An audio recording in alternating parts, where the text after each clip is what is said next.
In the heart of a vast and lush rainforest, there was a close-knit family of gorillas known for their strength and sense of community. One day, while foraging for food, their leader, a silverback named Bantu, stumbled upon a young child hiding under a canopy of large leaves. The child was lost and frightened, having escaped from a group of dangerous gang members who had invaded a nearby village.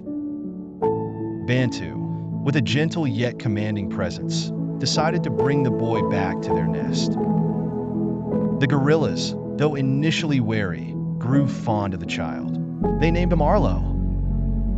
Under their care, Arlo learned the ways of the forest. The eldest gorilla, an experienced and wise matriarch named Gaia, taught him how to swing through the trees and find the ripest fruits. The playful twins, Keto and Kimba, who were around the same age as Arlo, became his best friends.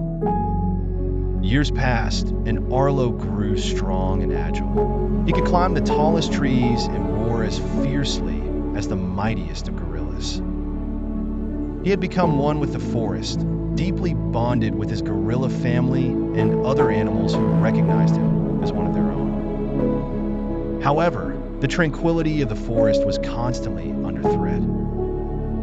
Vandals and thieves, looking to exploit the forest's rich resources, frequently encroached upon their territory. On one such occasion, when a group of loggers entered the forest with intentions to clear large portions of it, Arlo knew it was time to act. Using his intimate knowledge of the forest, he orchestrated a clever defense plan.